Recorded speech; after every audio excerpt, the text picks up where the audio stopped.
Yo, what's up, guys? Hey, so today I'm going to be telling you about my philosophy and kind of about how I believe mind and body are connected and how I think this is integral to this movement practice and slash therapy that I'm working on. So a big emphasis here is that a lot of people are kind of in the materialist mindset in which they think mind and body are separate, or examples of like Rene Descartes, who thinks, I think, therefore I am. But I think that that's totally wrong. And I'll explain why. So, in my opinion, mind and body are one. I don't know why people think dualism makes a lot of sense. Like, I think, therefore I am. No. I experience, therefore I am. The first has nothing of subjective feelings, right? How do things taste, feel, etc.? Now, this is where most of you might think I'm crazy. I believe in panpsychism. It says that everything has an experience, but not in the way you might think. A tree is alive and responds to its environment. A rock is not alive, but it has a type of body awareness in that it can be destroyed, splinter in a way that we can't necessarily predict, build sentiment, or even become igneous. There's a simple response that can be viewed as science, right? But the predictions of physics are never completely accurate. Rather, they're models. The reason I believe this is because we cannot account for the likeness of aware processes, regardless how small or minute. Furthermore, I believe in a universal conscious energy that permeates through all.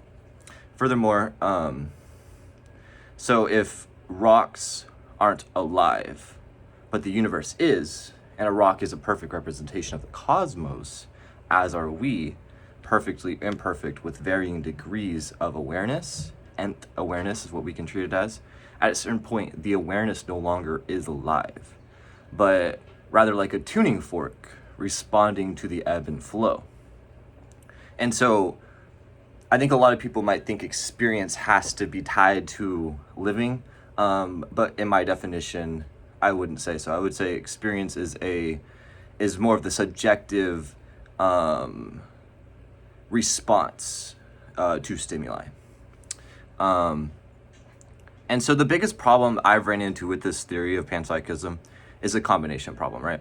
So if we are made up of nth degree of nth aware cells, at what point does consciousness, like awareness, shift to the whole being, or rather constitute it, right? Like, how does it know? Perhaps a universal God or consciousness has some capacity of creative control in which the system creates life to experience itself. So maybe there's probably like aliens with intelligence like out there in the universe, and they got manifested into existence similar to how we did. And they might have conscious experiences like ours, but their bodies might be composed of completely different elements, right? And it's just like, that's wild. But the last kind of thought I want to leave it with is like, yeah, so this combination problem is like, how do all these intricate little tiny cells become us? Probably some type of creative, universal, conscious control that permeates through everything. At least that's kind of where I'm at with it. But yeah, the freeing thing about believing this way is that I'm going to interact with the environment differently. And I'm going to be definitely more environmentally mindful, just because like I love trees. I love swinging on trees. I do parkour, right? And that's also a big part of this practice, is like creating a relationship with you and the universe. And if you believe that you're a part of the universe, not even just a part of it, rather it and everything else is, it's like a really connecting feeling. And it's just like you become one with most things, and like, at least philosophically speaking. And as to whether or not you can feel that, I definitely have, especially just like going on walks, like in nature and stuff, or even just like hanging out with my friends. Like, you see how we're more similar than different. Even though everyone has like their interests and like things that they like to do, everybody has something that they're into. And I think that's incredible. Hope that helps. Take care, guys.